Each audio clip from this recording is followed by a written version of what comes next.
Welcome to the HAMMAD ṭAALIB-DIN podcast, where stories meet soul, and the mic is more than just a mic. It's a bridge between life, art, and a fight for something greater.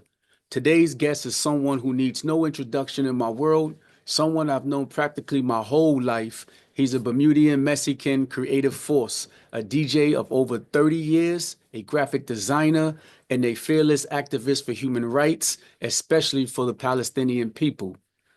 He moved the crowds on the dance floor, made powerful statements through visual arts, and never hesitated to stand up for the truth, even when it wasn't popular. This conversation is more than a timeline. It's a tribute to resilience, to speaking out, to never compromising your voice. We talk about his beginning as a teenage DJ, the highs and heartbreaks of staying independent, the quiet power of design, and the loud truth of justice. So get ready for a raw, honest, and powerful conversation. This one's from the heart. Right. Assalamu alaikum, my brother. How you doing, man? Walaikum salam, Mark, man. How about yourself, man? Everything's cool, bro. Thank you for Yes. joining this platform, man. Yeah, alhamdulillah, man. Thank you for having me. Yeah, absolutely. You know, what I like to do is I bring on people that I feel are beneficial and also kind of like, how people build their brands and they do things that are Yeah, like, coincides with what they're about. And the entertainment or the music and everything is also part of that. And I yeah. like bringing on people that's, that I know for some time, or even people that just recently met that are doing positive things and have a Mm. story. Like, we Yeah, knew man. each other our whole lives. Oh, And yeah, man. and like I was telling his other brother who I had on before, is like my close people that I know, especially amongst Muslim friends, are those that are in Bermuda. So it's more so like you and Talib are like the ones from Bermuda who I'm always in touch with. You know what I'm Yeah, man. For saying? sure, It's for like sure, for throughout the sure. Yeah, man. years, like, Yeah, you know what I'm just yeah. saying? Keep the link and all that. Yeah, you know. So yeah, Exactly. yeah, And man. one thing I know, like with you, as far as when it comes to like the music, you've been a DJ for like over 30 years now, and it's just Yeah, crazy just even saying that. And yeah, bro. I remember all the stages, that you guys were going, like, when I used to visit Bermuda, and especially I would say like in '97 when I went back and you had the Sound Deaf Mark. Yeah, I yeah. was able to. That was one summer, bro. That summer was a Yeah, nice yeah, yeah. summer, man. That was a '97 crazy summer. summer. Busy summer, man. That was probably like since we started the song, that was probably one of the most active years because around that time we were like when you came that summer we was doing more of the outdoor stuff. We was doing a lot of stuff at Cleo's, around that time and stuff. Like so that was probably like closer to the peak of when we were actively kind of out of that beginner phase, and started to do things. So Oh yeah, because yeah, I so you remember. kind of saw the wheels start to turn around that Oh time. yeah, oh yeah. I was Yeah, I was there when you guys cut that dub for Beanie Man. This one his locks yeah, are small, yeah, and yeah, yeah, yeah, yeah, man. it was this is Mm, the like I think Biggie he passed away that year. So that that yeah. that I forgot the name of that song, man. Oh, That I'll every be step missing you, you. yeah, I'll be Yeah, missing you. missing. Yeah, yeah. Yeah, That was Sweet Cess. Sweet Cess that yes, sung that for Eternity Song. So yes. they were lucky.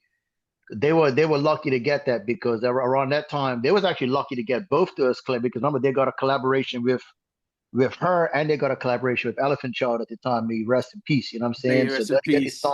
they're the only song that actually has that. So that moment, that little studio session was history, man, because you actually got to see, you know, like around that time, and that artist was huge. I mean, so for us seeing like, yo, like this his one of the the goats, like, you The know what I mean? goats, And yeah, yeah.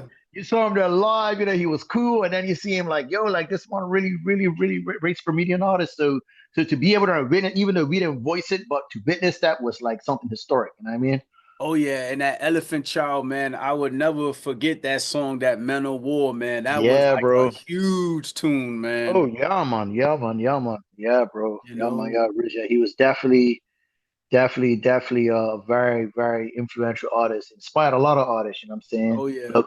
So, Oh yeah. He yeah, man. and I was there when you guys was playing along with it was King Edis, but Babyface came downstairs. Yeah, yeah, man. Yeah, that was Yeah. that was that was I think August. It was around cup match time. I remember that there. 'Cause that Yup. was when the I think it was a blackout. Yeah. Yeah, it was a Yeah. blackout, and people weren't leaving. People was like, "Yo, it's too hot. We're not leaving." Yeah, but I mean, No, yeah, no AC. People were sitting on the floor, bro. That was crazy.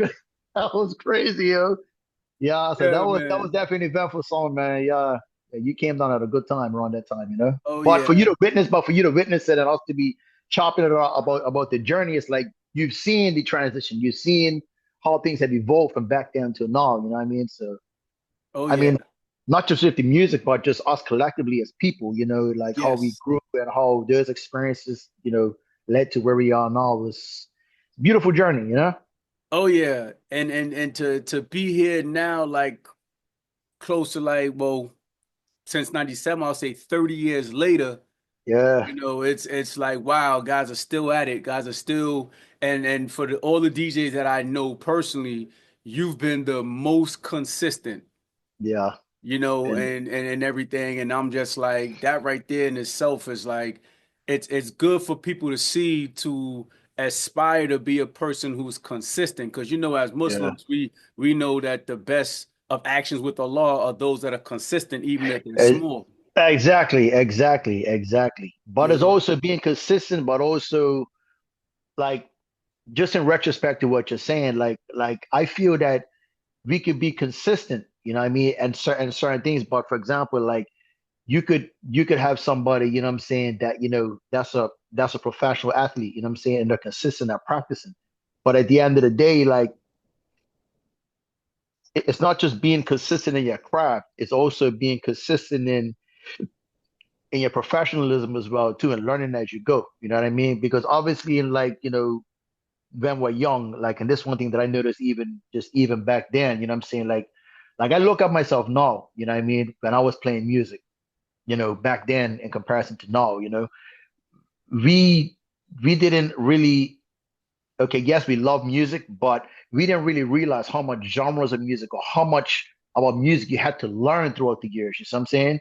So right now, it's like, okay, for example, like if I'm playing for right now, like the majority of the crowd that I play for is mostly like over 30s and over 40s. You know what I'm saying? Back then, you couldn't put us in a party like that there because we like people are like, okay, yo, what do you guys know about that type of music or all that type of music? All we knew was hip hop, reggae. Yeah, that's all we knew. You know what I Yeah. mean? So when you look at it, like, but also because we're young and we were caught up in hype back then. You know what I'm saying? You had like the bad boy era. You know what I'm Yeah. saying? I mean the bad boy era. You had Death Row era. You had young Jay Z. You had DMX Rougher. You had whole different camps coming up. You know what I'm saying? And around the era of music, so we were just caught up in that, not Yeah. realizing that a lot of these people back then, even the producers, were sampling for stuff that we appreciate now. You see what I'm saying? So it's funny how you learn about music, man. It's like, oh damn, I never knew that song was back from the '60s and we were rocking back at in '97. Oh You know what I'm yeah. saying? Yeah. So as you grow older, you start to learn more about music, learn where it's coming from, but also you learn to appreciate it more. You learn to appreciate your Exactly. craft at the same time. Exactly. But yeah, it was Exactly. interesting. Oh Um, yeah. but, When did you first fall in love with music and what made you become a DJ? it's a funny story about that because I would probably say probably around like '92 because prior to that I always loved I wouldn't call it the DJ thing. I always like the song thing. You know what I mean? Because back in the '90s, man, being a DJ was like, okay, yeah, like you're playing parties, so like being a DJ would be somebody like we consider like you had like Double S back then. You had guys like Bubbles, Craig Bubbles, Derry. You had Youngles. You had a bunch of DJs.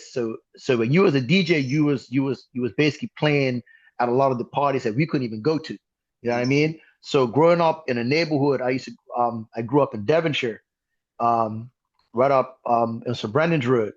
So when we grew up, we used to have this group of guys from the neighborhood used to have a song called Shocking Sting. So when you're growing up, you know what I'm saying, and like these guys are rocking neighborhood parties and I'm going to school, at the time with some of these guys, and then you're in homeroom and guys told me, say, yo man, yo man, I mean shocking things. But these guys, people from your school went to the party and they're talking about it. You're like, yo, these guys are really like these guys really representing for the hood, you know what I mean? These guys really represent the neighborhood, you know what I'm saying? So when you start to see that and you know you're from that neighborhood, you want to be a part of that. You know what I'm saying? So that just kind of lit the fire. And then as the years went, I started to buy a record here, a record there, playing it on a turntable, didn't have no mix or nothing. And then I think it was probably like around like 90, 92, 93. But my brother actually brought home two turntables, random turntables, a belt-driven Technics 1200 and an actual 1200. It was a no, it was a regular Technics belt-driven turntable, sorry, and a Technics 1200. And just a regular old school mixer. There was a brand called Realistic that Radio Shack used to sell back in the day, and it was an old school mixer, bro. Thing had the needles for the volume gauges. Very very prehistoric looking device, but it worked. You know what I mean? Yeah. And so I just started to mess around with it, but I was never really like good at mixing and stuff back then. So my brother was actually better than me. And then I just went to school one day and I say, hey, you know what? Yeah, I'm gonna start playing, talking to my mates. I'm gonna start playing music. I'm gonna start a song and all that stuff. And then one day I decided to just make a mixtape. You know what I mean? I couldn't mix to save my life. I just compiled songs together. Sounded like a train wreck, but I put it on a tape and I gave it to my boy Ricky. The boy came the next, hey Nash, hey look man, yeah, hey look, that tape was wicked, man. Yeah, because at that time they had these albums called Strictly the Best. Hmm. So all these songs that came out that summer were on that album. You know what I mean? So everything that everybody was rocking over the summer was on this mixtape and stuff like in the early fall and stuff. So people just like the vibe. And then from there I just started to just dabble with it. Until I'll probably say like when I graduated from high school, when I was actually able to work and afford buying records and stuff, then it evolved to okay, now I start taking this more seriously. You know what I mean?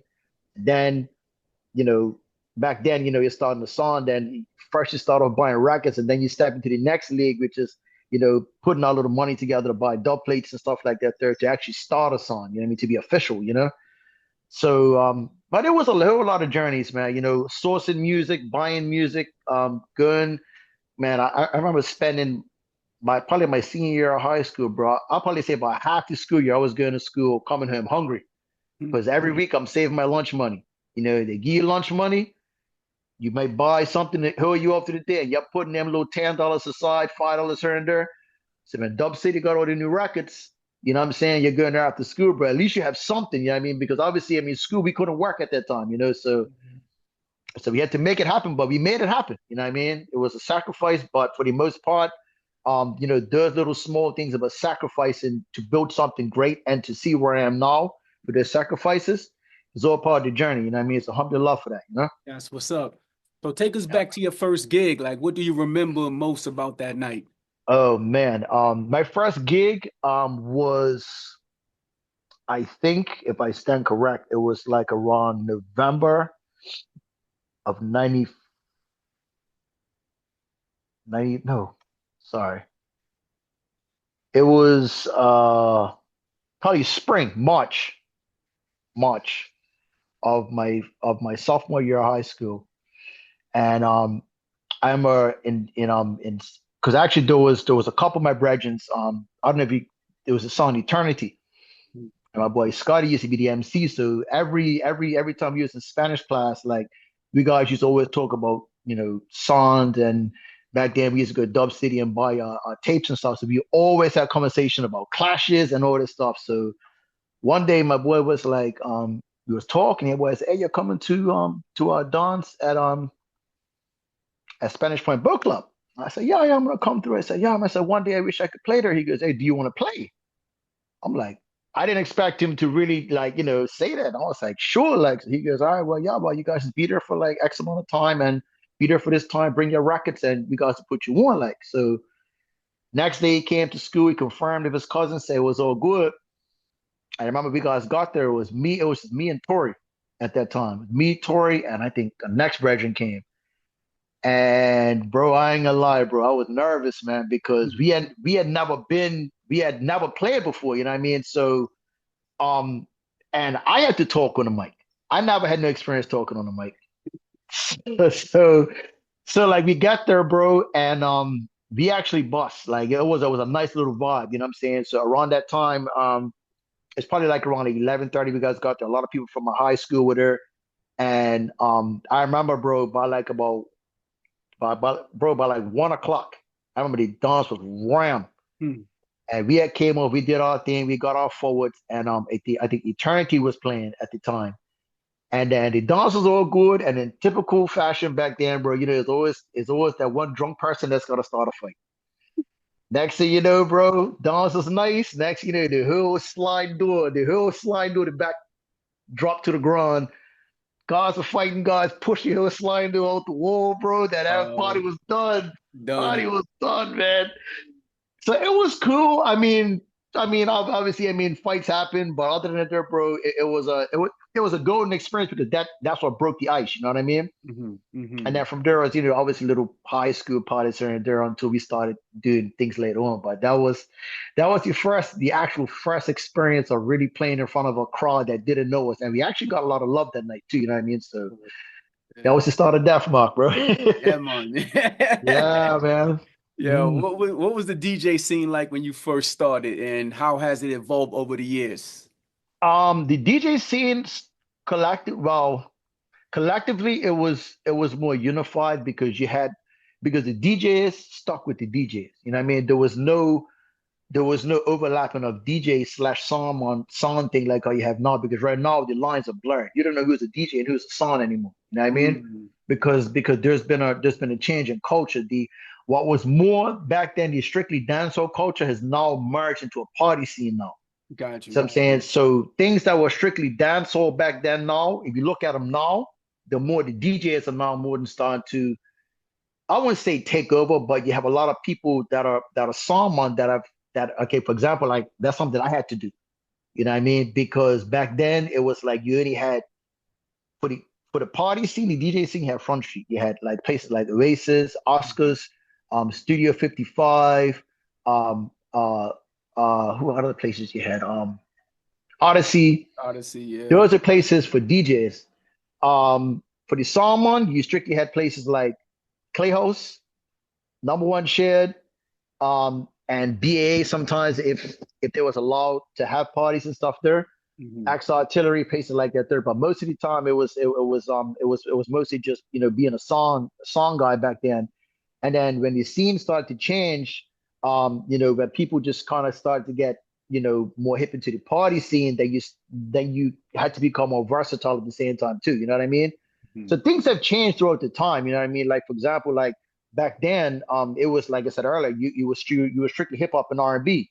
You know, and then as things started to evolve, you start to notice that more different genres of music started to come into play. You know what I mean? So you had hip hop, reggae, then you started to have and then you had the crossover scene started to come through, techno, pop. Yeah. Then you had, then obviously, even though for Muta we actually got hip to different genres later on, but you start to notice other types of genres of music started to flow in. You know what I mean? Yeah.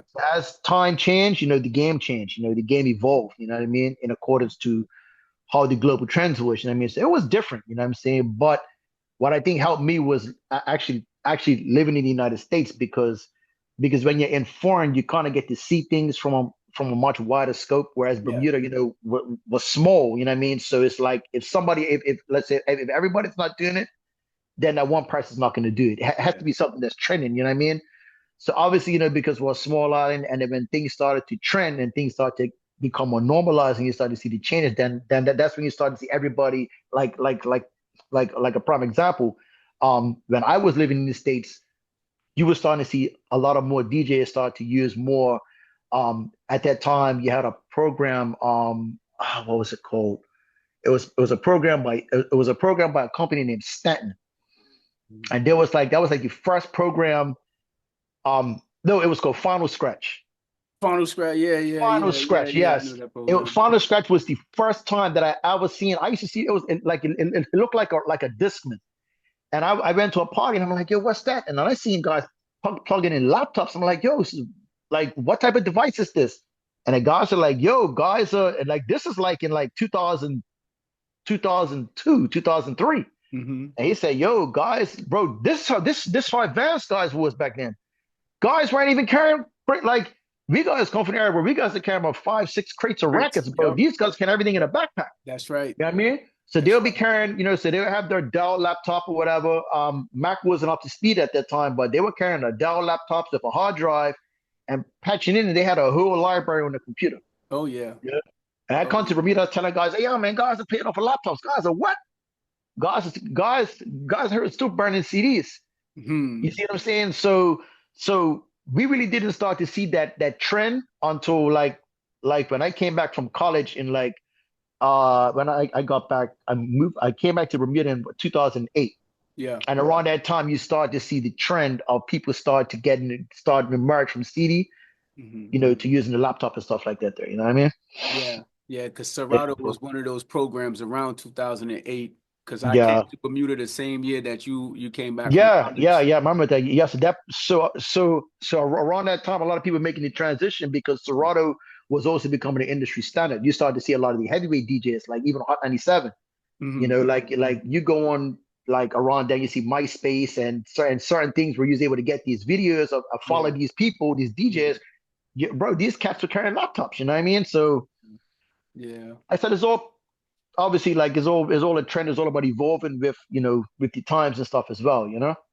Yeah, and like this next question is definitely, because I witnessed it for myself because I remember when Yeah, you came back from college, and there's always that transition like when people come back from school and then you yeah, getting back in the environment you've been away from home for like, time to get educated yeah, and trying to break back in, trying to find a job and trying to like get back in the yeah, scene.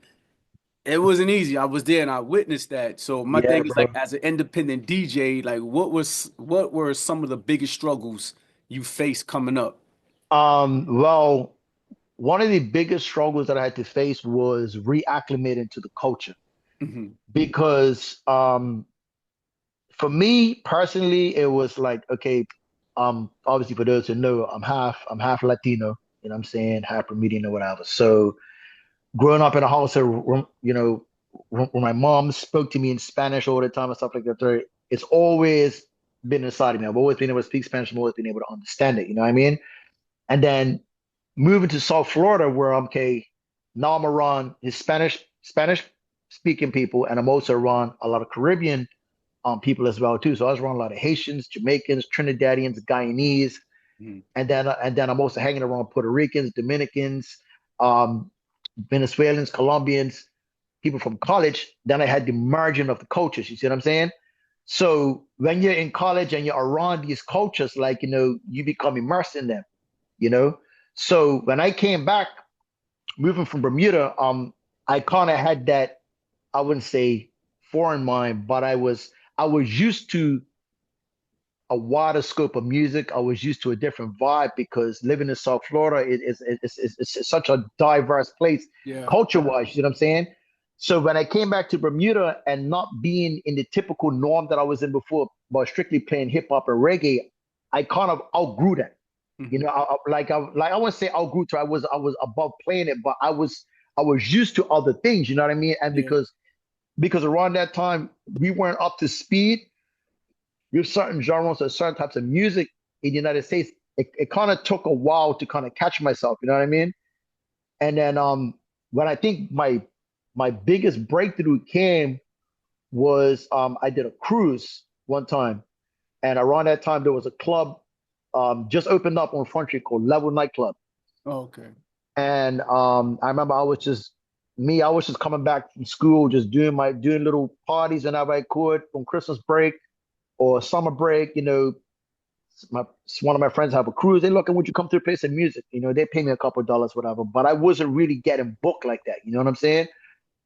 Until that summer, I did a cruise, and one of the owners of Level Nightclub, which is one of the newest, which was one of the newer nightclubs on the island at that time, came to me and said, "Look, I love how you play music. We need a resident DJ." Hmm. At that time, I didn't know what to say because I'm like, I never played in a club before. So he said, "Would you come through one night?" And I went through, did my thing. Wasn't talking on the mic too much, but I did my thing. And from that moment there, that's when I kind of got my foot in the door. You know what I mean? I started to learn, how to play in front of a crowd, the importance of mixing clean because you don't know who was in the crowd. I mean, it was one time I did a sloppy mix, and a guy came up to me and said, "Hey, but what the hell was that?" Like just random guy, like you know what I mean? So I mean, obviously I had to be like, "Oh yeah, look, man, yeah, I wasn't hearing properly, or the thing was off." I'm trying to make an excuse, but it was like, yo, like people who check you, like if you're mixing sloppy, You right about bro. that? This is my first time. This guy said, "Yo, what the hell was that mix, bro?" Like, you know. So from that moment, I never forgot it, bro. I was like, "Yo, I gotta make sure I mix clean at that time." You know what I mean? So it was, yeah, it was a challenge. You know what I'm saying? Because you also around that time, it's like, bro, like it's like you had to strike the iron when it was hot. Hmm. Because around that time, you had a lot of guys that was hungry, a lot of guys that were trying to get to the door. You know what I mean? Yeah. So when I passed that first hurdle, um, I ended up doing that for the summer. I ended up getting my first residency at that club, which kind of helped me get in. But then I went back to school, came back after my last year, and then it was the same thing again. You still got to put in the work. You know what I mean? And then it was until I did a gig for my boy Jensen. Yes. My boy Jensen had to go. I think he had to fly to Atlanta one weekend. Hmm. So I remember at that time I was like I was kind of just still doing things freelance and stuff like that there. And then he had called me. His wife had called me, I believe, or sent a message or something. Was like, "Yo, Jensen's away. Um, they're doing a gig at the time the place was called Greg Steakhouse." Okay. And it was I think it was a Friday or Saturday night. And she's like, "Yo, here's a way, but he needs a DJ." And I remember, bro, I remember I got there and he must have been checking in, like, "Hey, Harsh Nash playing, bro." I tore that place up, bro. Oh man. Because the thing is, like, when I walked in there, first thing I scoped the crowd. I'm like, "Dude, this is the crowd that used to go to Odyssey. This is the crowd that was used to go Studio 55 and stuff." So I knew exactly what to play. So when I started dropping like all the old Biggie and Jay-Z, all the old Rockefeller hits, and bro, I was old Noriega, Hmm. and then obviously getting into the old school reggae, bro. Like it was a lane that worked. I mean, right at that time, you couldn't even play new dancehall in those type of parties because everybody there was wanted to hear the old school music at that time. People were playing it, but people weren't playing it as frequent. You know what I mean? Yeah. So like for that particular night, it was almost like a breath of fresh air because I was so eager to play this best. I look, bro, people ain't playing this music in a while, so let me just get a crack at it, you know? Hmm. And it helped, you know what I mean? And then after that, there, I just started to do more gigs for them at that time, and then eventually just started to get little more gigs here and there. But I would say that it hasn't been linear, you know what I mean? Yeah. Um, just like a basketball player, just like a baseball player, just like any athlete, you have your ups and your downs. I mean, it's been times where I've been on a roll, you know what I mean? And then things slow up, you know what I'm saying? That you hit a slump. Other DJs come up, certain promoters shift loyalty. Yeah. That's one thing that I also learned about this game is that, bro, I mean, I'm not saying this directly towards anybody, but there's no loyalty in this game. Yeah. You know what I mean? It's a dog eat dog business, bro. Like I said, you're not up there, you're putting in that work, bro. Somebody's gonna come right behind you and take your spot, you know? Oh yeah. Oh yeah. So so I noticed those challenges more like when I was, obviously, coming home from school and then going back. And then when I moved to the United States for a couple of years, and then came back, I noticed that it was I had to play catch up. You know what I mean? Yeah. Other than that, I wouldn't say it was a challenge. I would just say that it was part of the journey. I mean, nothing's given to you in this. You got to put in your work. You got to make sure, say, you know what, look, I'm going to put in my work because 10, 15 years down the road, I mean, do I want to be somebody that's actively doing it or do I want to be a has been? You know what I mean? So, bro, you got to stay up to the time. You got to put in the work. I mean, I'm still learning, you know, Hmm. 30 something years down the road, bro. I'm still a student of this game. You know what I mean? Hmm. So yeah, man. So, I mean, so in response to your question, I wouldn't say it was a challenge, but I would say it was a challenge getting to this level, you know what I mean? Because there's a lot of levels to this, you know what I mean? Yeah. And you gotta learn from everybody. I mean, you gotta take in, I mean, you gotta take your wins if your losses, you know? But at Facts. the end of the day, bro, I mean, that's all part of the game, that's all part of the mission, you know? And what you said like earlier, you gave $1 million game. And that is when you walked into the crowd or you went into the spot, you looked around and you recognized that these were the people that came from, you know, Studio 54. Yeah. So you were able to read the crowd, Oh yeah, of course. Yeah, which yeah, is yeah, yeah. That key. was natural. That was natural. Yeah, You man. see what I'm saying? So that's Yeah, like, so it's not like, yeah, I'm gonna go in there and I had this game plan. It's kind of like, um, was it believe it was Mike Tyson? He said, everybody got a plan until they get punched in the mouth. yeah, So, and the DJ world was like getting punched in the mouth is you go there all confident, you think you're going to play this, you don't know the yeah, crowd, and you drop these tunes and people looking at you like you stupid. yeah, bro. But what was crazy, but like I said earlier, bro, what was crazy is like it's like even though my boy was overseas, he still was checking in Yeah, because it's his brand. Like so, yeah. So I'm saying, okay, look, all it takes is for somebody to not like what I'm playing and say, hey, yo, your boy was trash, and I yeah. never would have got booked again. Oh You see yeah. what I'm saying? Oh So yeah. everybody that he was checking in with had to say, yo, this guy's really doing his thing. You know what I Oh mean, yeah. bro? And the crazy thing about it that it wasn't even on. I was nervous, even though that even though I knew that that was my boy, you know. But same way too, he was already doing his thing. You know what I'm saying? He was already having the parties, the grown folk parties. He already had a DJ roster under his belt. That's You know right. what I mean? He just took a chance, say, look, Nash has been my boy for a while. Let me see what he could do. You know what I mean? And I came and I delivered. You know what I mean? So that was probably that was the blessing that helped me get through the door. Oh Through yeah. many Yeah. doors at that. Cause your bro, because yeah, Jansen, man, that dude. I mean, he was booking you a lot. I remember we went Yeah, on man. Yeah, multiple yeah, gigs. So, yeah. For bro, real, he man. was Yeah, yeah, man. he was Yeah, looking shut. out. And I Yeah, mean, I man. understand, like as a businessman, like you mentioned, like Yeah, there's no loyalty in the game. And yeah, for a long time, I kind of wrestled with that. But as you mature more, you understand. yeah, And then when you yeah. mention about like, yo, it's brands, we have brands. We Yeah, got to go exactly. where it's benefiting that brand. So Exactly. But his brand at that time, when I came back and you saw, bro, like when he transitioned to VIP, yeah. from Zodiac, which was his first brand, like so I'll probably give him credit as being one of the first promoters to actually put me on his events, his branded events. And things. So when you so around that time, you had certain promoters. You had Quality Entertainment, you had Zodiac prior to becoming VIP. You had a couple household names like when these guys were putting on events, people were migrating to these events. You know what I mean? And they Yeah. were networking with the people, the power players in the game. Oh yeah. And so when you're working for a power player and then collaborating with other power players, you know what I'm saying? Your foot's already in the door. You know. Facts. So Facts. now your peers are now become the people that are actually doing something in the game. You know what I mean? So you got to maintain it. I mean, you have to maintain it, bro. Like once you kind of get in the race, bro, you can't slow down. You got to keep it moving. Like I said, because you will get left behind. You know, Mm-hmm. Mm-hmm. you will get left behind. Like um until you start understanding the purpose of staying in your lane. You know what I mean? Or Mm-hmm. finding your lane to where you can thrive in at the same time. You know? Yeah. One of these questions, because like I know DJs here Mm, and I've seen them like one DJ this is when I went to Immortal Technique's birthday, yeah. and there's a DJ bedroom, DJ Static. And Okay. like to see all these guys now, I'm like, man, guys are grandfathers now. Like, but Yeah. to still see them in the game. And like I met Static back in 2000. So that's 25 years, right? Yeah. So other DJs I know that don't even DJ no more. So my Yeah. my question is like, was there ever a moment you almost gave up and what pulled you through it?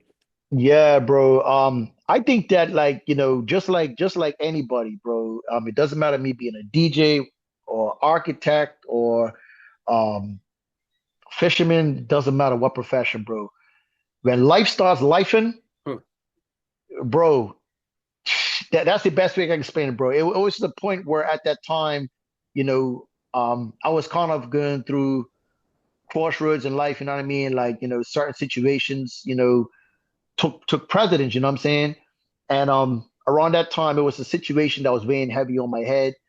And I remember it being a situation where I just got frustrated. Like I just felt that I wasn't being taken serious, or I just felt that I'm saying to myself, damn, like I'm putting all this work, you know what I mean? And like I didn't feel that I was getting anything out of it, you know what I mean?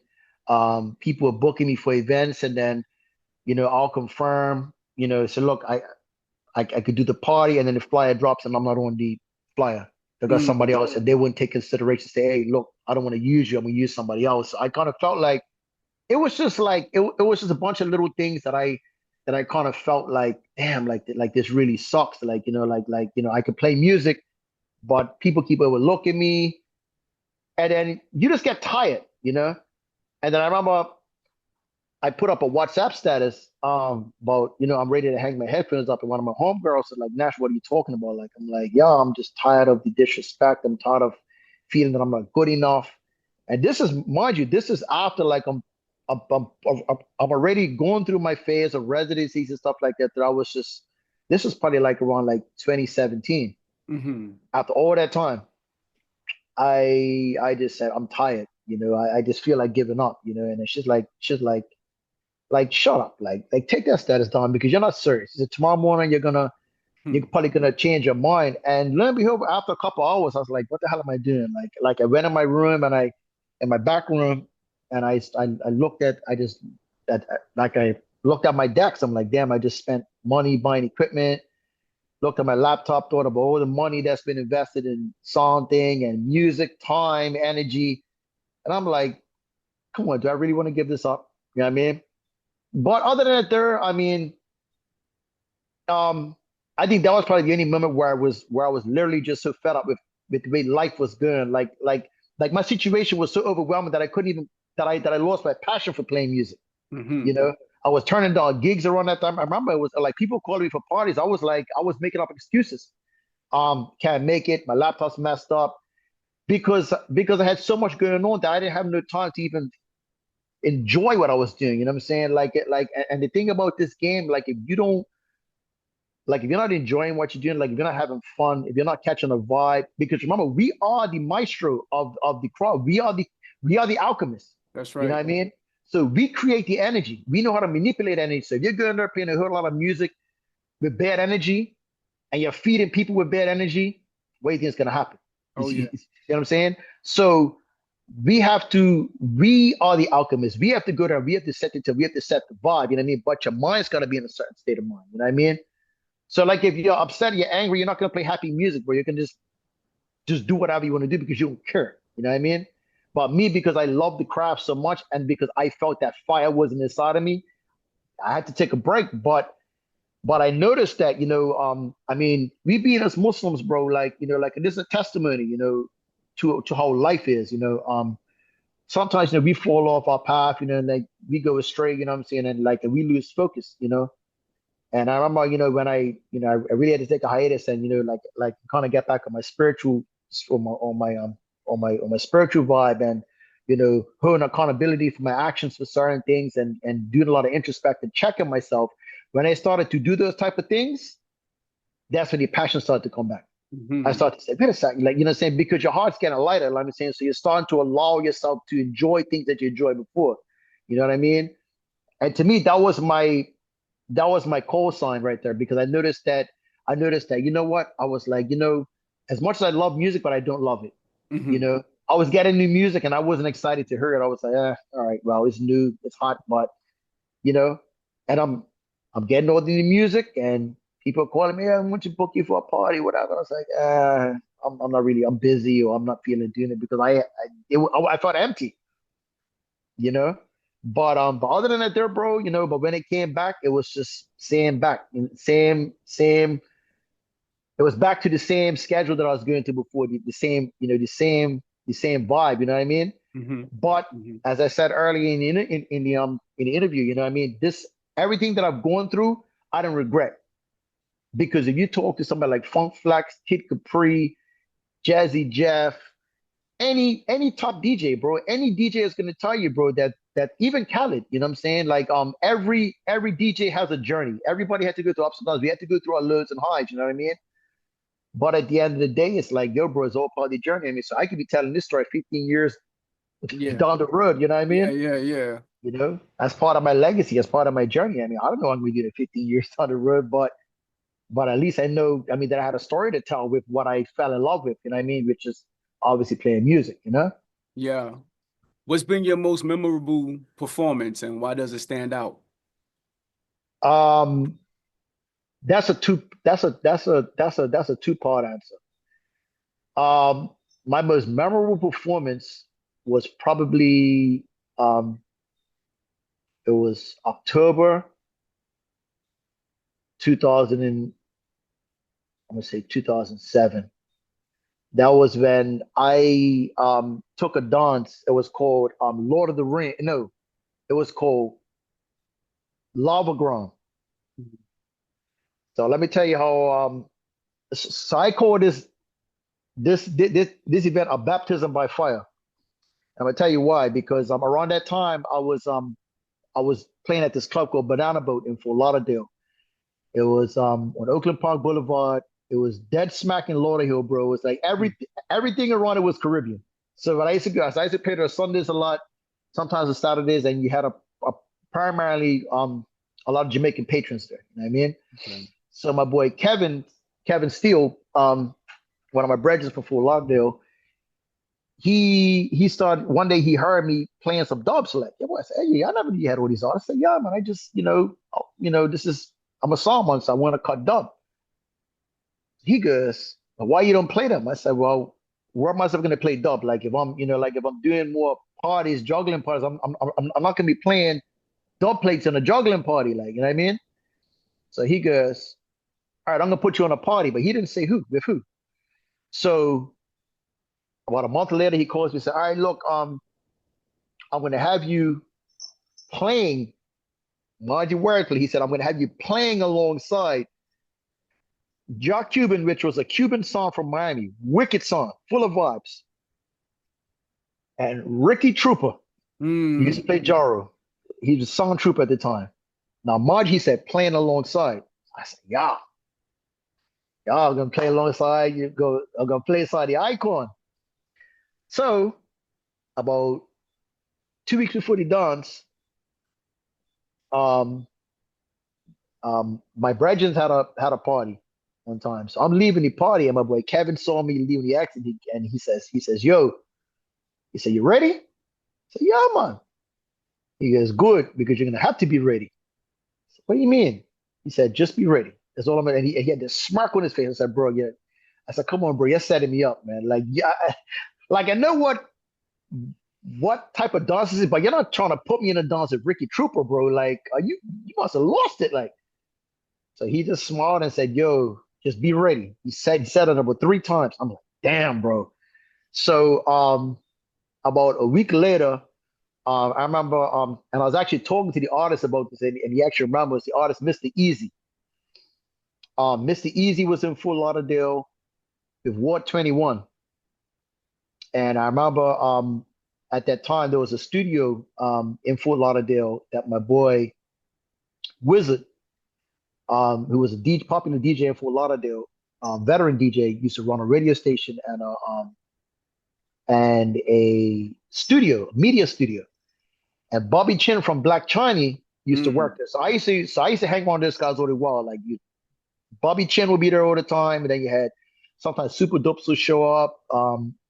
Every song that passed through Fort Lauderdale passed through this particular spot and artists as well too. So I used to go there after class, and then I got there, and Bobby Chin was like, "Yo, where you to?" I said, "Oh, I'm just, because yo, well, Ward 21's coming through here, and Mr. Easy, you want to voice some dubs? Come through." And bro, I remember my mom had gave me I had a at the time it was called Capital G. Bro, I had a Capital G card, bro, with some I had to think about $800 on it or something like that, there, bro. Especially for groceries and other stuff, bro. I went there, bro, and I don't know. I must have took about $400 out, bro, and the rest, like the card had a limit, so I couldn't take out no more money. And I remember one day after play the intro, I remember I voiced 2 Ward 21s, and then I voiced 2 Mr. Easies, but like I ran out of money. So before he was going, bro, I had to dash out the studio, go to the ATM machine, and come back get more money. And then Mr. Easy remember me from that there, you know what I mean? I said, well, you really want to win this clash? I said, bro, I need these songs, you know?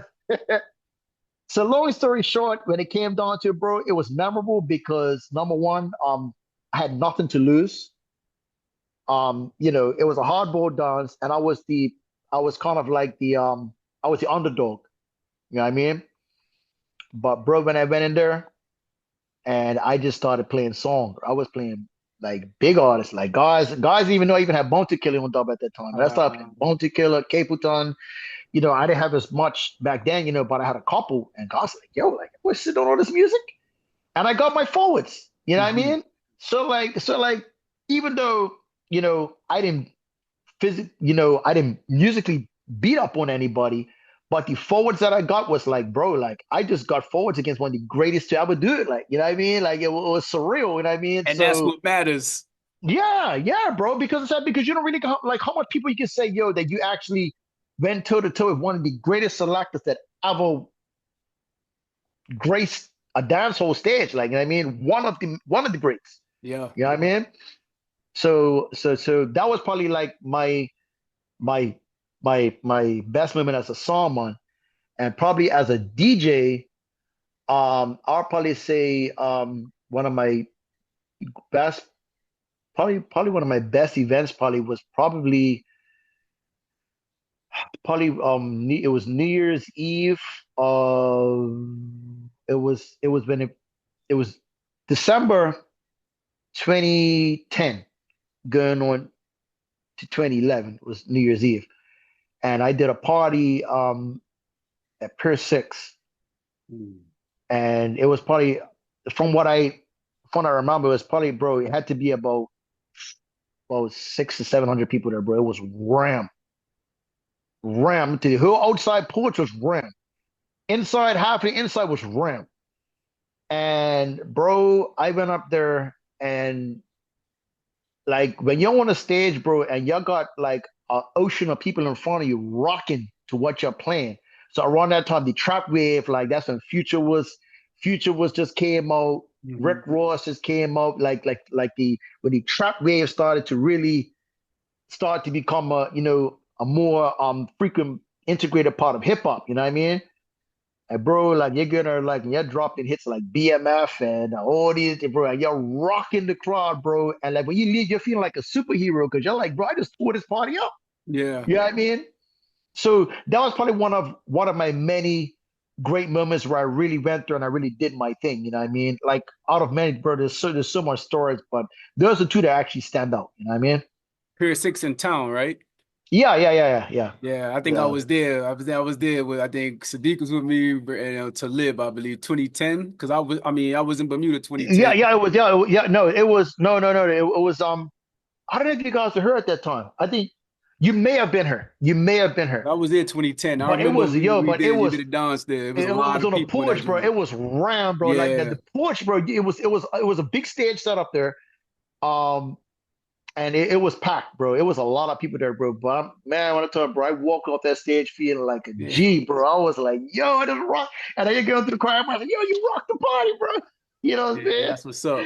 Yeah, man. That's Yeah, what's it was up. cool, man. It was a nice vibe, yo. So what advice would you give to young independent DJs trying to make it in today's game without selling out?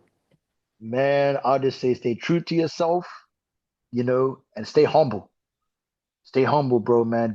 I mean, obviously, um, every DJ has a personality. Some people are more outgoing, some people are more reserved, but it doesn't matter if you're an eccentric person Mhm. or if you are just chill, laid back, bro. Humility is the only way that you're gonna evolve in this game, bro.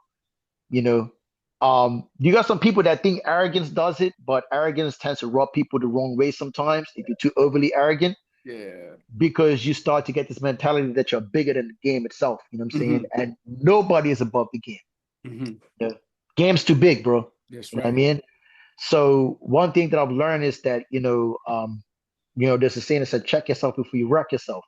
That's You right. know? So That's me, right. I've always, so even sometimes, even in even in my moments where I felt that I was elevating and growing, and when like you're starting to get the accolades, you're starting to get, multiple bookings, and people are starting to give you your props, you know, I always like sometimes it pops up in your head, it's like, damn, like I'm really the guy. But then you gotta ask yourself, you know what? There's about 150 more DJs that's like way better than me. You know Yeah. what I mean? And they're humble at that. You know what I mean? Um, so you just gotta learn from the guys, that are at the pinnacle. You know what I mean? So you see how cats like Jazzy Jeff carry themselves. You see how cats like I said, Kid Capri. You look at interviews from DJ Red Alert. You look at all the greatest DJs, bro. Like even the DJs that were like, even guys like Calvin Harris, Avicii, all these EDM DJs, bro. You see the interviews where they're humble. Humble, yeah. Yeah, for DJ AM. May you rest in peace. Humble dude. Oh All these yeah. guys were humble. Oh You know yeah. what I mean? Because they did it, bro. So at the end of the day, it's like, okay, like I'm like, yo, wow, these guys are really down to earth, but darn, bro, these guys are at the top of the pinnacle. Oh You know what I yeah. mean? And then because the thing is, like, one thing that I've always been appreciative of is that I've never had a character of being arrogant and Mhm. cocky. Because with that same attitude, you go out there on the stage, bro, and you're arrogant and cocky and you flop, Ooh, bro, you can't come back from that. no. Because anybody can have a bad day, bro. Look, me, I'd rather be humble and have a bad day because I can because I can take it to the chin and say, you know what? Okay, well, damn, like I could do better. Yeah. Rather than say, yo, I'm gonna rock, I'm gonna turn this party up, and you go down, you flop, and you fall on your face, bro. You know, come Yeah. on, bro. They ain't gotta walk at the egg on your face. I ain't trying to be that guy, No. you know? Like I said, I'd rather be humble and have a bad night because I can go home and say, now I know what I can do better, rather than be that ignorant and that arrogant to not see where my mistakes are, and then I'm gonna make the same mistake again. You see what I'm saying? Yeah. Yeah. Because That's you're not. true. That's true. Yeah, bro. So that's how I see it. That's the best way that I can explain it, bro. Humility saves you a lot of headaches. You know what I'm saying? Oh yeah. And Yeah, it keeps you grounded. you able to walk around with respect and dignity, Of and course, people rate that. of course, yeah. Because how you carry yourself, you're cool. Because somebody arrogant me like you, because somebody with an ignorant, arrogant mentality can say, oh, well, the turntable wasn't working properly. Oh, this crowd is trash or whatever. Oh, the promoter didn't pay me enough money. You're gonna make every excuse in the world, bro, because you're gonna protect your ego. Yeah. You know what I mean? This is a business where, bro, there's a lot of ego in this game. Whether Mm-hmm. you're an artist or a DJ, bro, egos can easily turn a person from a humble person to somebody that's just craving attention. You Yeah. know, and to me, like, I mean, okay, yes, you have guys that are like that, but me, that's just never been me. You know what I mean? Mm-hmm. Because to me, like, it's like, okay, yeah, so I'm gonna be arrogant, but I'm not perfect. There's, Mm-hmm. like I said earlier, there's a lot of more guys that are more skilled than me. You know what I'm saying? That are humble. So how am I gonna be able to compete with that? Me being Yeah. arrogant in comparison to somebody that's humble and better than me? Nah, No. bro. No, You that's know? not gonna work. And Yeah, then I don't. you mentioned DJ Red Alert. Like I aside from, growing up also in Bermuda, I'm from Harlem. I used to see him a lot in the neighborhood. And Yeah, he is definitely somebody you can go up and say, "Hey, what's up?" If he's not busy or just passing through, you can chop yeah, it up and ask him for advice and everything. So mad humble dude, DJ Red yeah, Alert. And he's yeah, like man. for DJs, we know he's up there. Oh, yeah, man. Yeah, for sure, for sure. Yeah, his man. Like I said, it's so much DJs that you got to pay homage to in this game. It's a lot. You know what I mean? Because obviously there's a lot of guys that were doing it long before me. You know what I Hmm. mean? Long before any of us. You know what I mean? Just even here in Bermuda, bro, we still gotta pay homage to the guys that are doing it before us. You know what I'm That's saying? So right. I mean, so if I see cats like Craig Bubbles, Daryl, or Youngles, or you know what I'm saying, DJ Funky Flea, there's a whole bunch of DJs, bro, that were doing it long before us. You know what I mean? Double S, whole bunch of guys, bro. You can't be up there and talk about, oh, I'm a better DJ than you, bro. These guys set the foundation for me, guys. Like, you know what I mean? Just even the old school song boys. You can't go talking that I'm better than you because I'm got the hype, man. No, bro. These guys are the guys that set the table for us. You know what I mean? So you gotta give them their flowers, bro. You gotta give it to them because, like I said, those are the guys that inspired us. You know what I mean? But like I said, not everybody's got the same personality. Not everybody's got the same mentality. You know what I mean? Yeah, give us a list of those sound men, those sound systems, earlier sound systems in Bermuda. Man, you had let me start from the man. You had guys. You had Shogun. You had Rude Boy. You had Oh boy. Harlem Hi-Fi. You had Spanish Town. You had Magnum Force. You had African Pride, Nasty Boys, Modern Song, Firestone, Stardust, OGS Genesis. Before it was OGS Genesis, it was Country Massive. You had who else you had? Playboy. Um, who else have I forgotten? Haven't I forgot to mention? Unity. You had Hollywood. He had a bunch of guys back in the day, Soldier bro. One, Yeah. No, but that was Rude Boy. You know what I mean? That Group was the Boy, yeah. original group. Yeah, that was Soldier One came from Rude Boy. You know what I mean? But like I said, but obviously Magic was still around and stuff like this. So Mhm.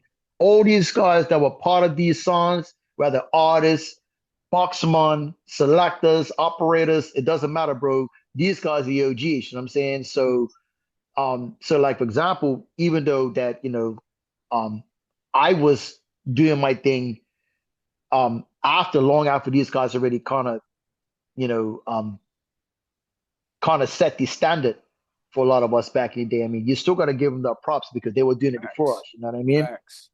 So I mean, but if there's anybody that I forgot, my apologies. But it's a lot of OGs in the game, and I just think that that a lot of these guys don't get the flowers. You know, a lot Mhm. of these guys don't get them because obviously, I, like I said earlier, you know what I mean? Yeah, you could be hot, but you still got to remember that these were the guys that were, you know, turned on the school halls and certain clubs and stuff long before half of us even started even buying records. You know what I mean? So you got to give them props, bro.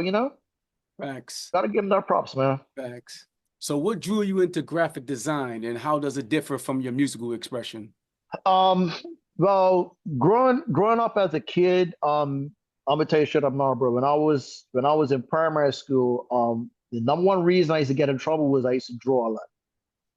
I hated doing schoolwork. I wasn't a dummy, but I hated doing schoolwork, bro. Like it was like to me, it was just like going to school was like pointless, bro, because I hated doing the work. I had to do it. I did it, but I just didn't enjoy it, Hmm. you know. So when I was supposed to be doing work, doing my creative writing or doing other things, bro, I'm drawing in the back of my notebooks or drawing on the desks. I'm doing a bunch of stuff, you know what I'm saying? So I always had a very vivid imagination. So to me, rather than, me focusing my mind on writing this essay or solving this math problem, I say, like I don't care about whatever. I've got too much. I've got too much. I'm daydreaming right now. I've got a vivid imagination. Let me just draw it out. So I Hmm. started drawing like planes and ninjas and all this stuff on the back of my book. And then my desk looked like a doodle pad. So, every month, the teacher's like, here, here's a cloth, here's some acetate. You're gonna wipe this whole desk down. I mean, what I'm saying? So I always had a just a always I was always conceptualized and always had a passion for art, you know what I mean? Hmm. And even though back then you know nobody ever really took my talent serious, you know what I'm saying? Like I never had nobody push me say, hey, look, you need to be good at art school. You need to, because I was a gift, you know. But I just stopped drawing, but I always had a passion for um for for being creative. So when I finally took the time to go to college, my first choice was web design. I Hmm. said, because at that time, a lot of us, well, people probably won't know, but back then, a lot of the websites were done by you. You had to use HTML HTML, script. yeah, that's If right. you didn't learn scripting, bro, you couldn't build a website. That's And right. then and then after HTML, you had XTML. And then Hmm. you had JavaScript and you had JavaScript. CodeFusion. You had various Yeah, different scripts. Like you had to learn these scripts. that's right. And it was and when I went to school, it was JavaScript in one and JavaScript in two. And then Hmm. you had advanced Java. So for me, I was learning Photoshop, I was learning everything to be a designer because you still have to use art to put it together. You have to understand um aesthetics, eye flow, balance, certain things, the way the site functions. You have to learn a lot of things on the back end. Mm-hmm. And then when I got to the end of my first semester, and I was struggling with JavaScript, completely struggling with it. And my teacher, even though I knew I was struggling, my teacher gave me an A plus. Mm. And I was like, you know what? Like, you're setting me up to fail, because I knew that when I got into my second semester, I was going to struggle because I didn't understand basic Java. So around that time, I said, you know what? I'm not going to enjoy this, because if I'm going to be struggling to do something that I love to do, like it kind of takes the fun out of it. You know what I mean? So around that time, that's when I made my transition to graphic design. And I just started to learn Photoshop. And believe it or not, funny story, I hated Photoshop when I first used it. Oh yeah.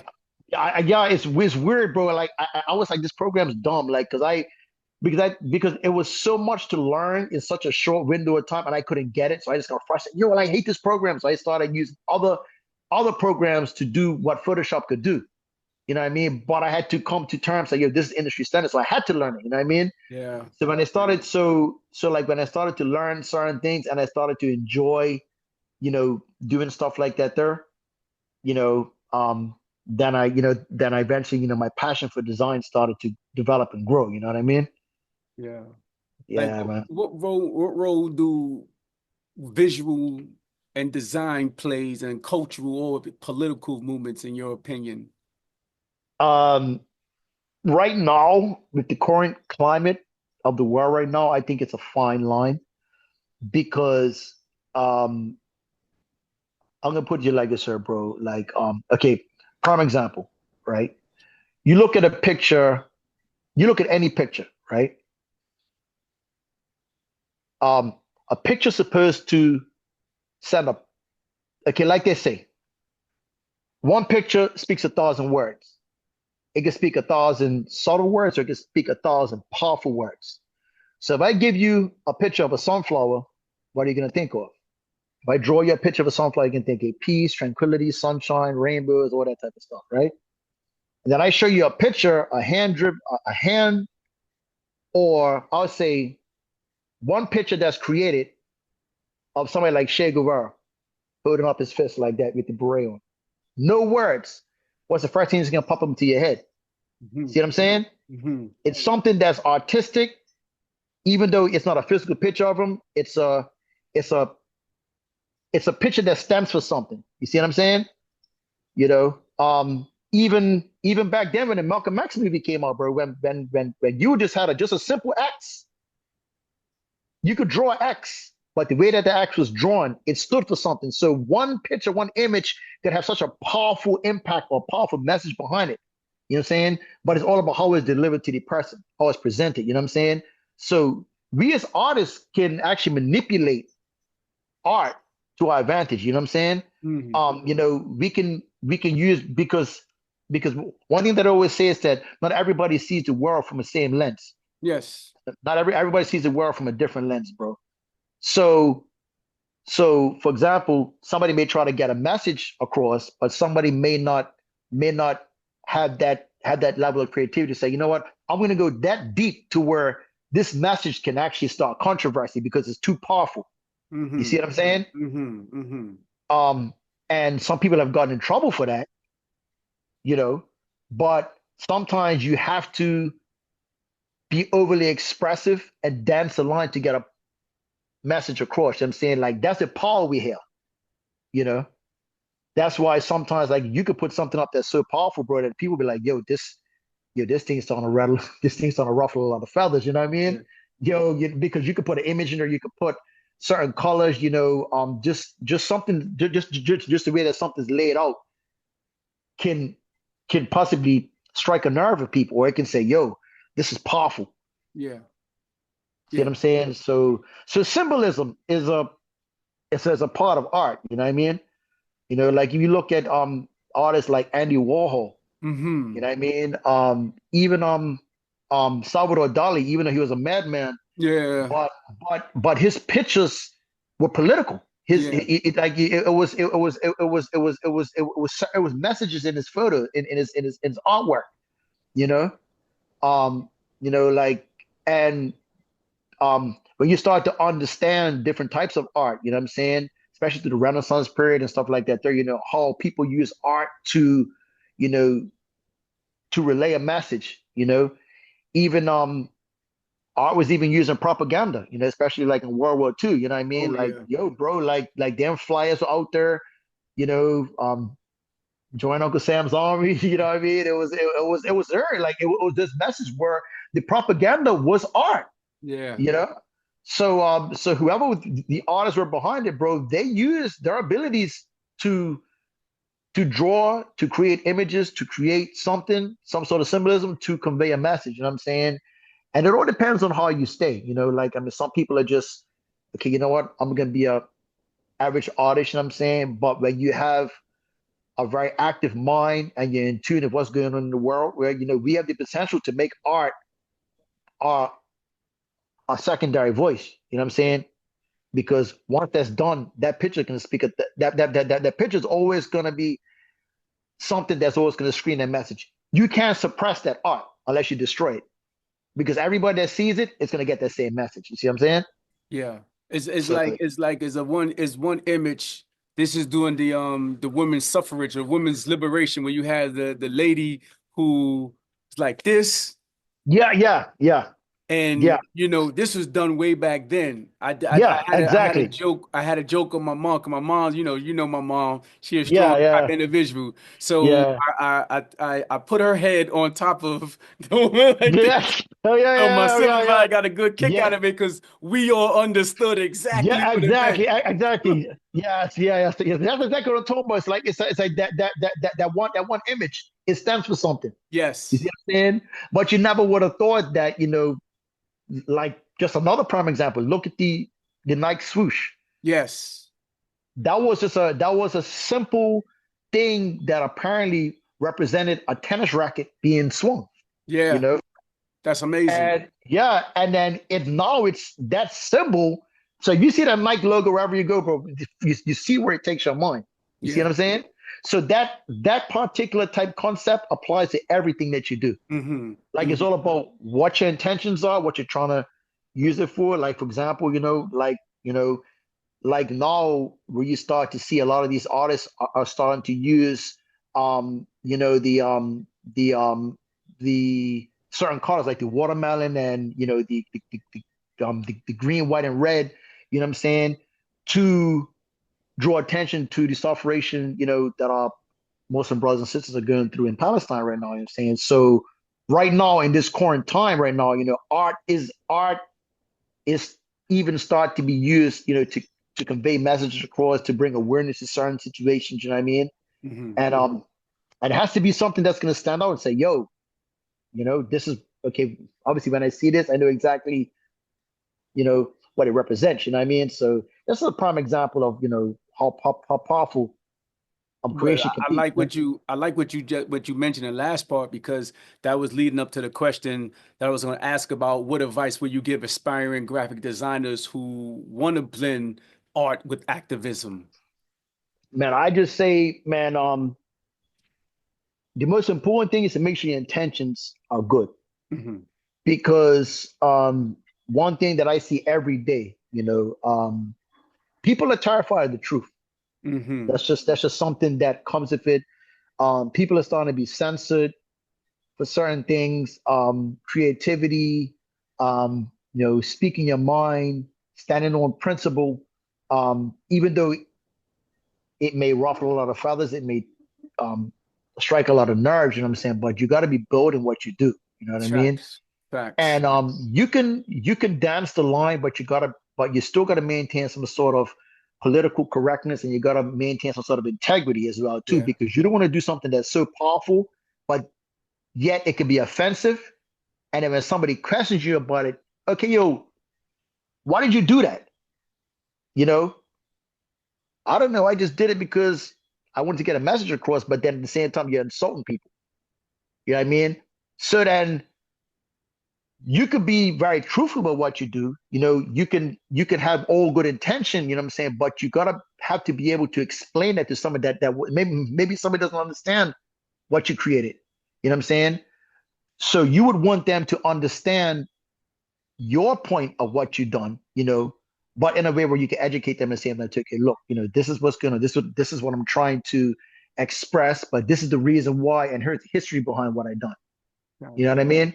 Because you want to check all your cross all your T's and dot your I's, bro. You know what I mean? So if something comes across as powerful, you got to be able to, to explain why you did it. You know what I mean? And you also got to make sure that all your facts and all your sources are accurate enough to be able to use in such a piece. You know what I'm saying? To everything compiled together makes sense. You know what I mean? Yeah, man. And I see like you amongst a lot of other brothers who are more, have like minds and connect with um in regards to what's going on now in the world with our Mhm. brothers and sisters that are in Philistine and also, Yeah. in the Congo. Like one brother, I'm wearing a shirt, and this is a brother who had his protest during the Super Bowl halftime. Brother, name. Oh, yes, yes. Okay. Yeah. Yes, yes, yes, yes, And man. when I saw that, I was like, okay, I got to do some research on his brother because I seen a lot of other folk that was pushing up, and what I loved about it, because I'm like, yeah, that's something that I would do. You know what I Yeah. mean? And then when I started researching more, and I'm like, okay, well, this brother's actually doing things that I do. Like, I don't really talk too much about it. You know how we are. We don't really talk too much about the charity that we do and how we Yeah. give. Um, Yeah.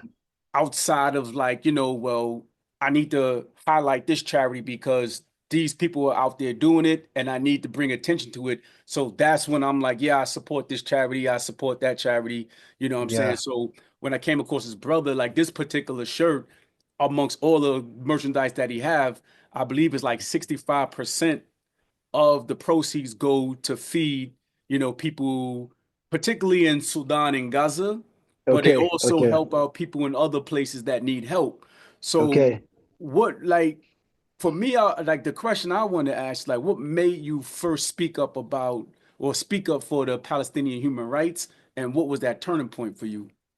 Okay. To be honest with you, I've always been vocal about it prior to October 7th. Um, I think just in general, and I'm sure every believer can attest to this. You know, um, we know that, you know, it says in the Quran, bro, that if we see an injustice, we can't do nothing about it. If you can't do nothing about it, you have to speak about it. you know and even guys like even people like um Martin Luther King said it, bro. Like, you can't be silent when injustice is happening. Mhm. you know and so I think when I first heard it, when I first heard about it, no, prior to that, I used to see it on the news all the time, and I'd be like, man, this is crazy, bro. Like, and then what's crazy is that it's happening. But then you start to see the hypocrisy with people. I start calling it selective empathy. Yes, yes. Selective empathy. So to me, the turning point was, I'm a one time it started when I was seeing, all the bombings in Syria happening, and then I was on Facebook one time. This is when I was more active on Facebook, and I used to always drop like um oh, I always speak my mind about the injustice, and people, and then you start to find a lot of ignorant people start to comment. Oh, well, you know, they're using schools as shields, and they're doing all this stuff. I'm like, well, where do you get that? You know what I mean? And then they start to take the news that they heard, or that they speak amongst themselves, and then they start to um throw in stuff about, oh, well, um this is supposed to be a, a religion of peace, and then you guys promote this, and then you're gonna correct them. You find yourself correcting them at the same time too. You know what I mean? So then,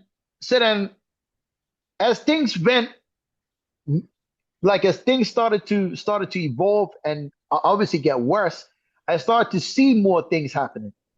But then I started to notice the world was silent about it. You know what I'm saying? And I'm like, yo, look what's going on. Yo, know what's going on, but why isn't there no attention being happening, being drawn to it? You know what I mean?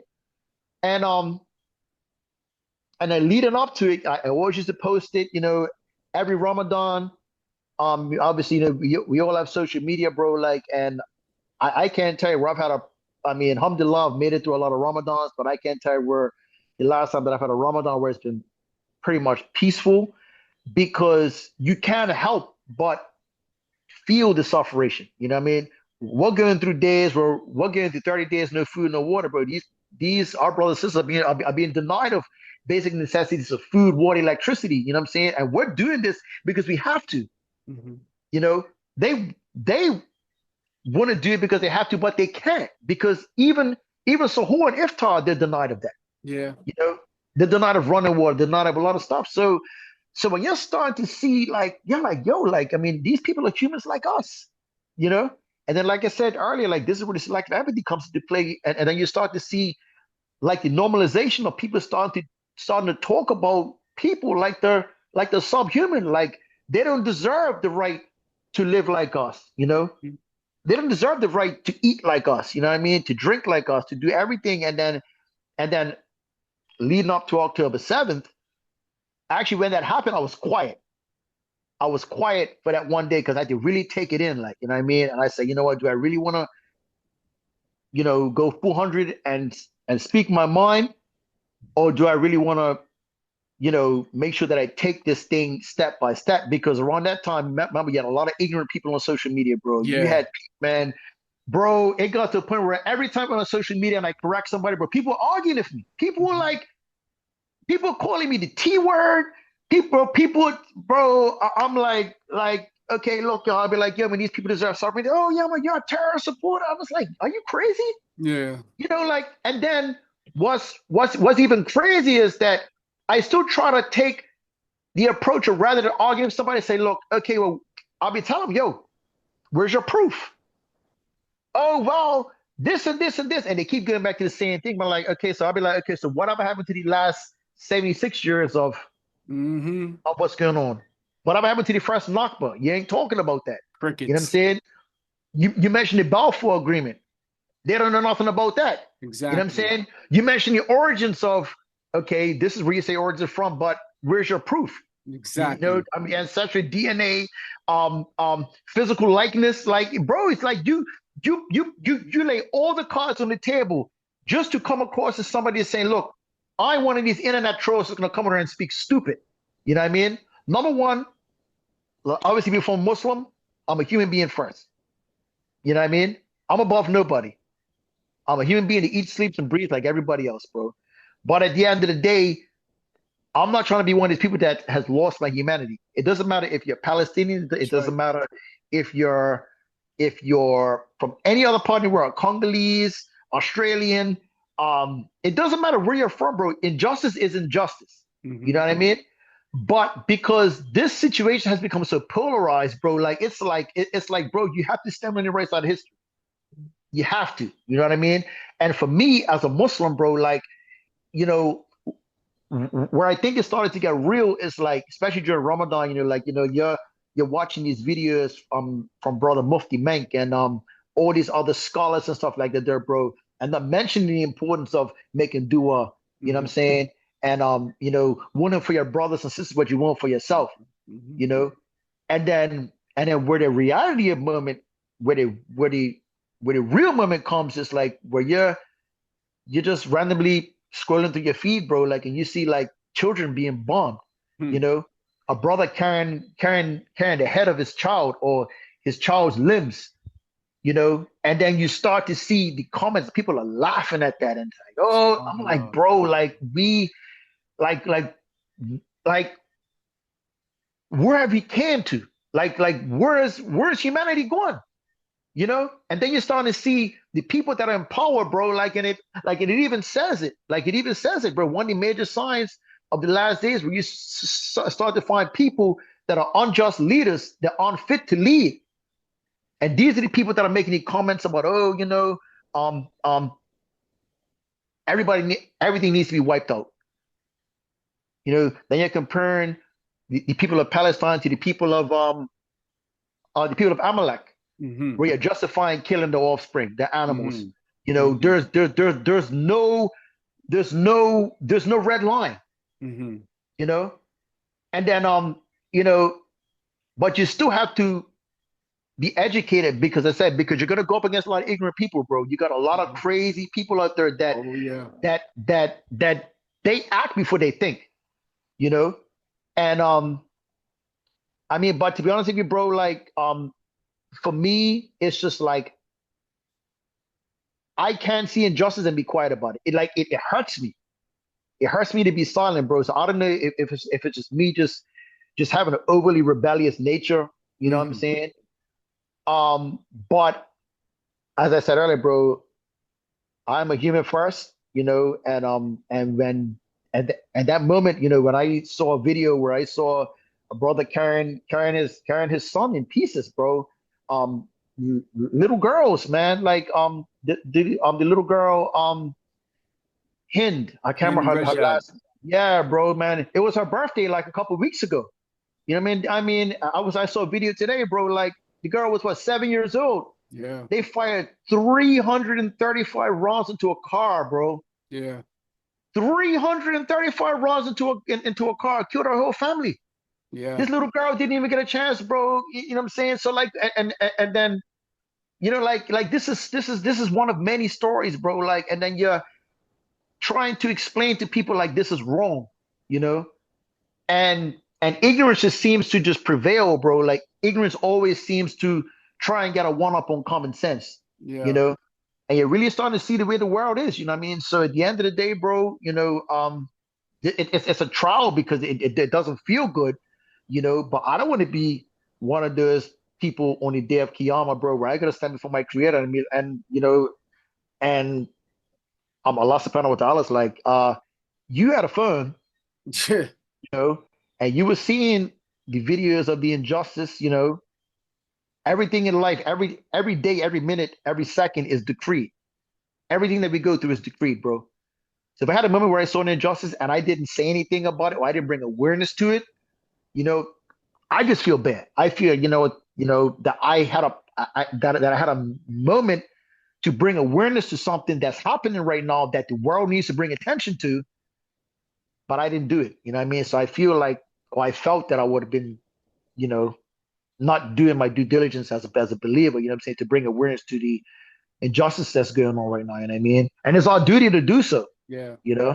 Yeah. So for me, man, it's may Allah bring them ease, you know what I'm saying? Because I it's not a mean, day, like it's not a day, where I just don't wish that these people could just have some sort of pleasant days, man, days where they're not, come on right now, they can't even eat. yeah. They can't even eat, bro. I mean, you Yeah. got people here, it's free stuff in their faces at barbecues and for throwing food away and stuff, bro. Like and these people, man, I saw a video this morning, bro, of a lady. She was a grandmother.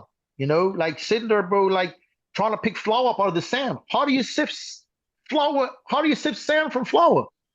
And she's crying, saying, "How am I going to feed my kids, bro?" Like, and the world is watching, and nobody says anything. So who knows, bro? This interview could probably waken up 50 people, 200 people. You know. To show that the humanity is still alive, bro. Yeah, man. So humanity's not gone. It's still alive. But I just feel like the Muslim, bro. That we got to bring awareness to these type of things. You know what I mean? Whether people like it or not, the truth hurts. The truth hurts. Yeah. You know what I'm It's saying? listen But though. bro, yeah. But right is wrong, bro. Say, if I got to be held accountable for speaking my truth, then so be it. You know? Yeah. I had an account that I actually invested in this account. So I put some money up just also to spread that awareness. I did some photojournalism doing the protests right in the beginning. I think October Yeah, 10th is when I started doing some more photojournalism yeah, and even just put up money to promote it and boost the account and all that. Just so I put up a good bit of money in it, and that account got canceled. They removed a lot of my content Cause I went ham. I went ham. I went beast. Yeah, I went beast yeah, bro. I mode. actually remember that account too, man. You Yeah, know, yeah. and You was dropping a lot of powerful content on that page, man. they canceled it. They shadow banned the crap out of me. And then I had Oh, another yeah, account that was a backup. They canceled that. So yeah. my account now, since it's tied to more of my work, I posted up some of the pictures from my from the protests and everything. Mhm. Um, but I had to tone it down just a little bit because it's Yeah. their platform. So I'm Mhm. like, you know what? I'm not going to stop because I still post things. So a lot of the stuff that you find me posting more so is like I was saying with the brother here, this Mhm. help feed people. And there's another brother that I interviewed from. He's a filmmaker. He's Musa, the humanitarian filmmaker. He's actually Okay. going out to Syria towards the end of this month to like to feed the people. So that's what they Okay. do. As a Okay. company Okay. called Iman Relief, they do Mhm. a lot. They go to Pakistan and one Mhm. village. They went out there. The people had to walk miles, like 2 hours almost, to fetch water. So they Mhm. dug the well. So within 2 hours or so, these people now, for the coming generations, are going to have water there. So these are the Alhamdulillah. type Yeah, of man. and these are people like you don't know. It's like okay, they don't have a million followers or all these followers, but these are people that's doing things that's benefit, right? Mhm. Yeah. So and then he's a filmmaker. So I'm like, why do you believe it's important for artists and creatives to use their platform to like speak up? Me, why do I think it's important? Yeah, why? Bro, because I mean, okay, think about it, bro. The purpose of having a platform is to bring awareness. Yeah. You see what I'm saying? Um, and right now, like I just feel that especially being an artist, being somebody, as I said earlier, where I can manipulate energy by what I put out. You know what I mean? I just feel that that it really doesn't matter, bro. Like if that your humanity, or your sense of humanity shouldn't be conditional. You Hmm. see what I'm saying? If you have a platform that where you have people that look up to you or you can influence people in some way, bro, it's your due diligence. You know what I'm saying? That if you, like I said earlier, if you see an injustice, bro, it doesn't matter how you bring it across, but you still got to bring awareness to it. You see what I'm saying? Because just like anything, bro, if it's a platform that's successful, who do you think gave you that success? Who do you think gave you that platform? All that success comes from Allah. Uh-huh. Everything comes from Allah, bro. Just like our money. So if Allah gives you something, gives you a blessing, say, I'm gonna bless you with the character to where people are gonna listen to you, people are gonna trust you, people are gonna be drawn to you, and you have a platform, and I'm seeing people saying, yo, man, I love your platform, you know what I'm saying? What benefit am I gonna gain for being a platform like TMZ, which is garbage? You know what I mean? A platform like all these other platforms that you just post garbage, bro. You're posting about stuff that has no relevance. Like, I don't care about celebrity life, Yeah. you know? Yeah. I don't want to hear about Diddy and all that stuff, bro. To me, that's not important. You No. know what I'm saying?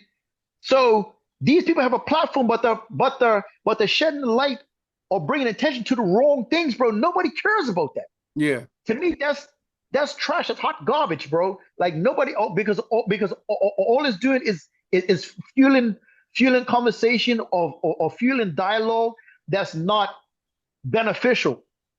You know what I'm saying? That's not going to say, "Wow, like this is really what's going on." Like let's have meaningful dialogue about it. You can educate people about it. You know what I mean? So I just think that that when you have a platform, bro, that I mean, come on, man, like you have to exercise some sort of diligence to be able to say, you know what, if something needs attention, you bring attention to it. Just like every prime example, during the whole BLM movement. You know what Hmm. I'm saying? Hmm. Even though we know what was behind the BLM movement, but the whole movement itself, you know what I'm saying, where people are bringing attention to what happened to George Floyd and stuff like that, bro. Every single platform, the NBA, the NFL, radio stations, everybody was drawing it to everybody. Now we talking. Everybody was drawing attention to that. Now We we saw the talking. whole, bro, you know what I'm saying? We even saw in the middle of COVID, in the middle of COVID, where people were saying, getting on their knees, I can't breathe. You're saying That's I right. can't breathe in the middle of COVID, bro. Like people don't see it was a big psyop. But at the end of the day, everybody across the whole planet got the message. This is what this is standing for. This is what we're marching for, XYZ, right? So that movement drew attention to people. Celebrities were doing it. Athletes were doing it. Everybody was conveying the same message. So so now, why can't we take the same energy and use that same energy and that same strategy towards bringing attention to that times 1,000? That's right. You know what I'm saying? Because, okay, yes, it was very foul what happened to the brother, but at the end of the day, we're talking about that was one individual that woke the whole world up. That had every police officer all over the United States threatened. And one killing of one man. But yet you have that times thousands that's happening that's been happening over the last 2 years, and that same energy is gone. It's going. Bro, there's marches that are happening all over the world, but it was nowhere in comparison to how that one incident brought the whole world together. You see what I'm saying? So you kind of ask yourself these questions like, hey, if the world could come together and say, yo, that was wrong what happened to George Floyd, why can't the whole world that had that was doing that, why can't I keep the same energy when it comes to the Palestinians? Or the people from Congo, or the people from Sudan, or the people from Syria, or the people from Yemen? Yeah. Because not just about the Palestinians, bro, it's every nation on the earth. Like, it's so much countries, so much people that are going through injustice nowadays, bro, that it doesn't cross the minds of people because it's not being brought to light. Yeah.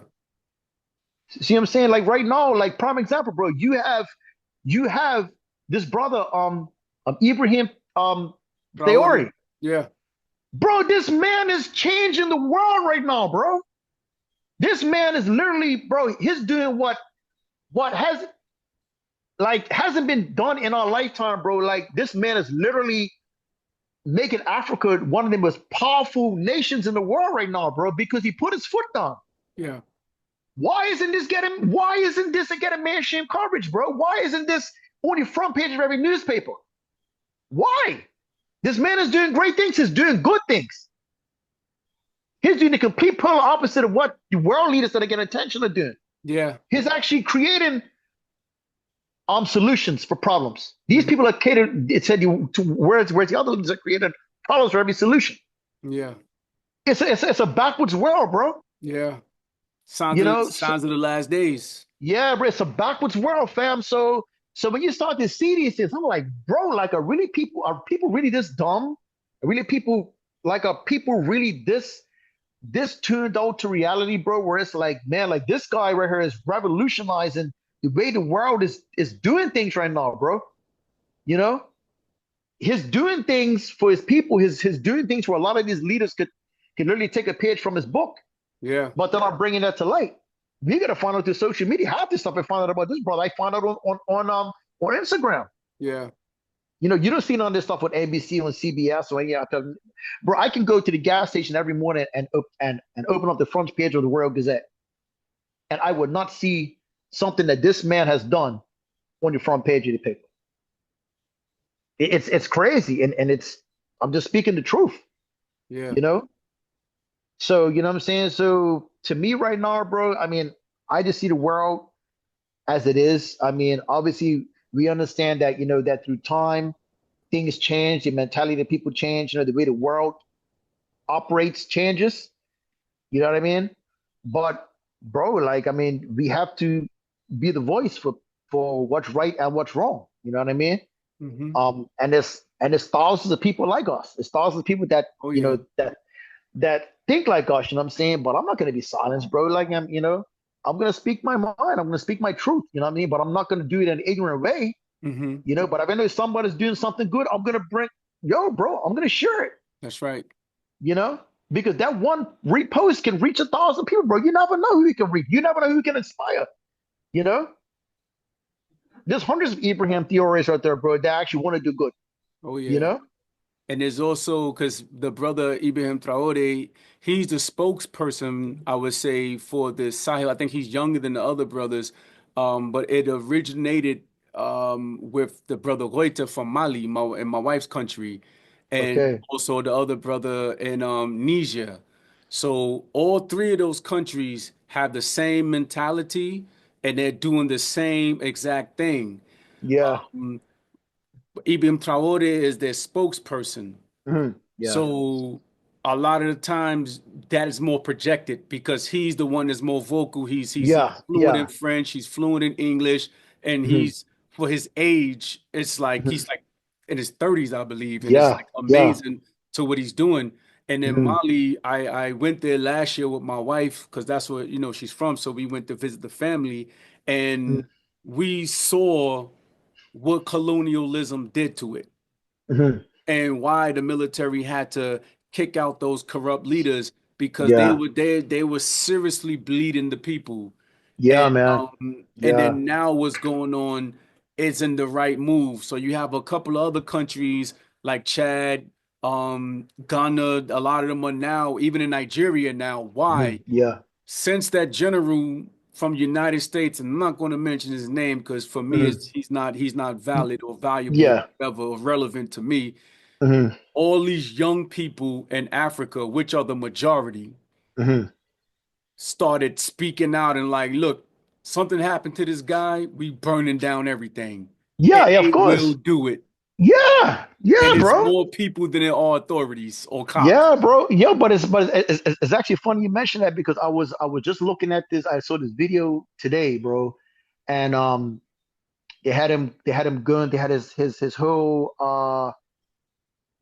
whole caravan going through downtown Burkina Faso. Mhm. Bro, everybody on bikes, cars, taxis. They're like, bro, that man had the whole public at his as his person. Bro, they was like, you do something to this man, bro. I'm gonna find a video and send it to you, bro. It was like it was his car and about 100 people on motorbikes, bro. Everything that was moving was, bro. They said where he goes, we're going. That's right. They're protecting him, bro, because they know that this man is gonna bring change. He's And gonna bring change, bro. he's a smart, he's very intelligent. Allah really blessed this guy and what he's doing. Mm. Like even so, of course, we know who started and trained and funded the T people, the terrorist people, Yeah, of course, yeah, yeah, yeah. and they've been fighting against these people for so long. And a hmm lot of the times, there's T people who claim to be Muslims, but hmm I question that. Yeah. Um, they will attack villages and just hmm kill villagers to hmm cause this kind of uproar and everything. So hmm now in Burkina, they have like a security force of farmers. They hmm trained them. They armed them for the best way they can arm them. And now hmm these farmers are working together with other farmers just to curb, and to pretty much deter these terrorists from coming in to terrorize them. So Yeah, that exactly. strategy that they're using is actually, man, effective. Yeah. You know what I'm Using the saying? police to police down. Yeah, man. Exactly. And it's just doing so much. Like he's building all these different factories just to bring, because my whole concept, like even, like I said, there's a lot of charities that, I do, and a lot of them I don't really talk about. But I'll speak of like one in particular. It's a farm project that I helped this brother establish there in this country. It's in the Gambia. hmm And I always stress the emphasis. You got to first feed yourself. I hmm don't I don't care whatever it is. You can walk around with just a potato sack covering your lower parts, but you got to feed yourself. So, I started with the help of Allah some farming projects with them. So now they're able to grow food. We got some hmm trees out there now. We got some banana trees, we got orange trees, a mango tree, we got some cassava growing, onions, hmm things like that. So they're hmm able to like once they're able to harvest, they can sell to earn a profit. They hmm have food to eat, and I said also give some to your neighbors because Yeah. it's just something that will help you. And Yeah. seeing this is what they're doing, that's the first thing is food security. So this brother in the Gambia, I'm like, okay, we occasionally get some funds together and send so they can buy rice. So they usually take pictures that's to show the rice that they bought. And when I looked at that, it was like American rice. So I'm saying, hmm I'm like, this is what they do, the colonizers. They go into these countries and they tell them, don't. don't grow rice or don't grow your staple foods. Buy it from us because this is how they stay poor. And we want you to grow this particular type of crop for the market that we want. And then they will buy it for you from them for like pennies on a dollar and will sell it to the market for like top dollars. Using all GMO seed on top of that too, you know? Exactly. So you're Yeah. eating bad food and it's not good for your health and Yeah, everything. exactly. Yeah, yeah. So this is one of the things that I commend the brother and doing, and it's just something that we all have to look at, even within ourselves, our food Yeah. security. You know, Yeah. what's going to happen if things crap out and you're not getting no food imported to your country. Yeah. You can't go to Lindo's and Yeah, exactly, exactly. or Hey, yo, marketplace everything's or been putting up, bro. Everything's been putting up, you know what I mean? you feel So, me? So yeah, you man. gotta grow some seeds. For real. You gotta penetrate and Yeah. impregnate. Talk Bill. But now, like going, Yeah. this is what I'm talking about. Is like one of those inside jokes. It was Yeah. a brother. This is for the audience. It was a brother back in the days. We was at the convention, and the brother was just giving a little speech, and he said, "You got to penetrate and impregnate the community with seeds and germs, good seeds and germs." And for us, that was hilarious because we come out of the nation, so it's always those Yeah, righteous yeah, brothers coming yeah. with these analogies. But when you look at it fast, like years later, he was 100% factual. Yeah, yeah, yeah. Because I think it's just funny for us because they said they was doing a militant phase, like, you know. We come from that era. Yeah, So exactly. for all those out there who want to talk crap about the Nation of Islam, you know, we were the most Yeah, impactful Muslims on this hemisphere. And yeah, man. regardless of what you want to say about the Aqidah and everything, do what they did, and then we can talk. Mhm. If you on the hawk and you do what they did, then Yeah, we can talk. Until then, exactly. stay in your storefront mashes and be quiet and continue teaching. Exactly. My last question is, when all is said and done, what do you want your legacy to be as a DJ, designer, and an activist?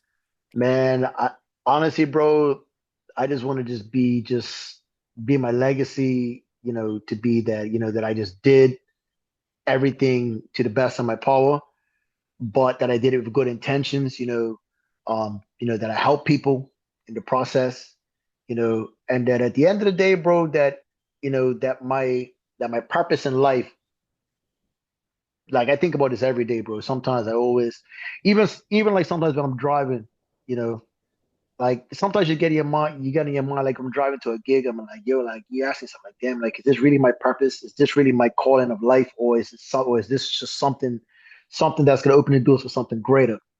You know what I mean? And for me, I think that I just want my legacy to stand as somebody that was a go-getter, somebody that stood for something, and then I did things for the right reasons. You know what I mean? Um, like to me, I don't do this for hype. I do this because I love to do it. It's a hobby, it's a craft, it's a passion. But I just try to, saying like, to me, it's just like anybody can put on fancy clothes, buy an expensive deck, a laptop, and have a laptop full of hot music, and you can go out there and just and perform and just be just somebody that's out there that's just a performer, you know. But when you're out of that character, what are you? You know, me, as I said earlier, bro, I'm a human being first. So I can go and do my thing musically. I can design whatever I need to do. I can be creative. I can be fun. I can have a personality. I have a personality. You know what I mean, but at the end of the day, after it's all said and done, bro, I'm a human being first. Mhm. So I just want to be always known as somebody that stood for something, somebody that, always put the best foot forth, like I'm not a quitter, bro. I'm, like, as I said earlier, bro, I'm still growing in whatever I do. It's still a lot to learn, you know. But like I said, for me, it's just being able to do what I do and stand for something overall. You know what I mean? Facts. I put purpose behind everything that I do. Alhamdulillah. Yeah, And man. where can people find your work or find you on social media or websites? You can find me on Instagram at official DJ Aztec _441. You can follow me on Instagram or whatever.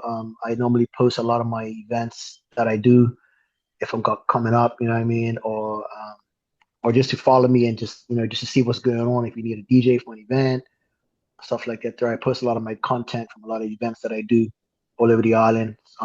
Couple like if I play overseas or whatever, I'll post some content up on there. But anything that I'm doing that's related to music, you find on my Instagram page and stuff like that. I'm not really on Facebook like that there, but mostly IG. You know what I mean? Where you can find me at. What about like some of your other mixes? Like I know SoundCloud. I'm not sure if you still. Yeah. I do have a SoundCloud page. It's at Desert Eagle International. On Instagram. So a lot of the audio is from like song clashes. I used to have another Instagram page where I had a lot of my mixtapes on, but I got to reactivate that Instagram page and transfer a lot of my old mixes to my new Instagram page, to my new SoundCloud page. Sorry.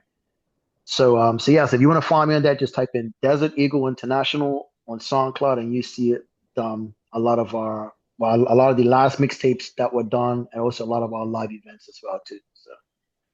Okay, my brother, I greatly appreciate you. I see DJ Cat Show right over there. Yeah. They always gotta make his appearance. Yeah, bro. Yeah, man. But thank you for coming on this platform, bro. I greatly appreciate it, man. You For chopping it up sure, with man. us. All right, man. Assalamu alaikum, Mark. Thanks Wa for having me, alaikum man. salam rahmatullahi wa All barakatuh. right, cool, man. Yes, Assalamu alaikum. I. Let's go. Yeah, man. Go. That was a conversation that needed to be had, not just about music or design, but about humanity, legacy, and courage. To my brother, thank you for showing us what it means to live your art out loud and to fight for what's right, no matter the cost. You reminded us that it's not just about the beats or the visuals. It's about standing for something when the world needs it most. If this episode moved you, inspired you, or made you think, share it with someone who needs to hear it. And as always, don't forget to rate, review, and subscribe to the HAMMAD ṭAALIB-DIN podcast wherever you listen. Until next time, stay real, stay brave, and speak the truth always. Peace.